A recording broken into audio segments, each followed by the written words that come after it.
Hi, David Erdos back with a new poem. The last two pieces on this channel were attempts to look at the notion of truth in the political sense. We see things very clearly before us and then perhaps later on have to ask other questions in order to determine what is actually going on. There is always a degree of devil's advocacy involved in political observations of any kind. But when those mysteries and those obfuscations seep into other areas of existence, we are none the wiser. This piece then is concerned with the recent passing of the actor and writer Gene Hackman and his wife Betsy Arakara, and is hopefully a tribute to them and a discursive poem on the nature of perception and memory.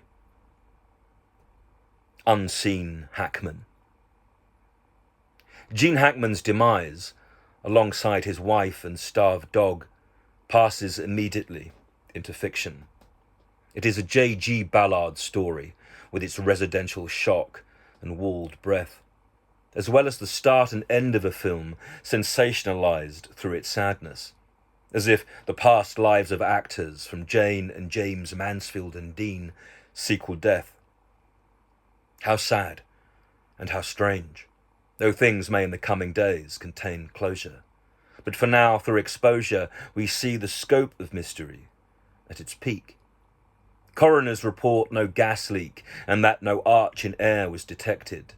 And yet, if the monoxide had whispered, like Pinter's quoted cancer cells, they won't speak, leaving an image in which the most taciturn of all actors casts a last shadow that would make even Popeye Doyle's tears swell and leak.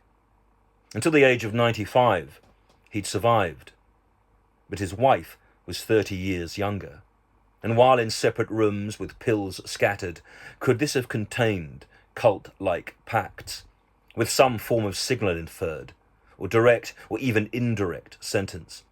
Hackman quit acting for writing to requantify his contract, and yet his story was always one of remove.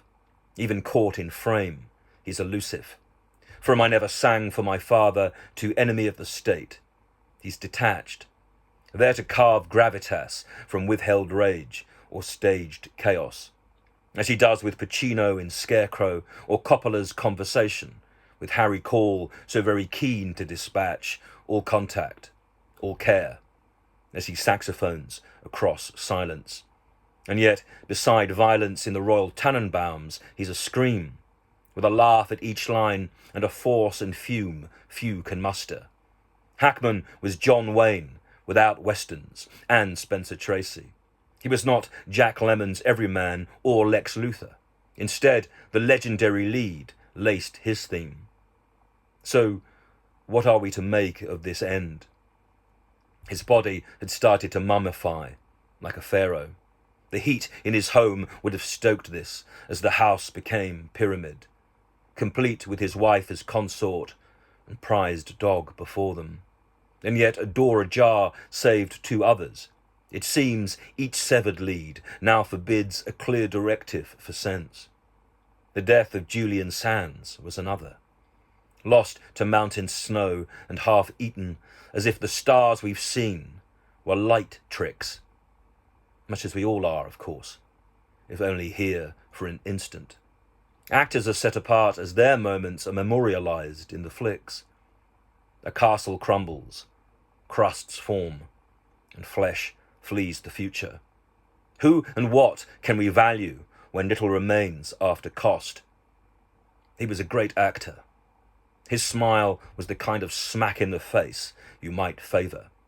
His intelligence, stare and fury were nebula. Now his lights lost, obliterated by mist and possibly misadventure.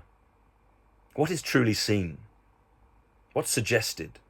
And on what can we rely, as they're passing so many sunshine states meet the frost?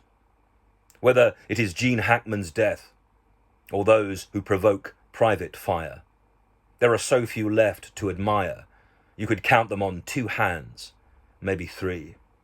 So I already fear for the times when there will be no one left to rake mire, not on land, but through standards of trust, and what we lack, dignity. Gene Hackman and Betsy Arakawa stay joined, but now their orphan dogs will stare sadly. The air itself, full of spirit, came to sip and scoop. What remains? Some hollow haunting, perhaps, or a Mississippi still burning. After the smoke, then, the surface begins to shimmer and strain. Souls still stain. David Erdos, the 8th of March, 2025. Rest in peace.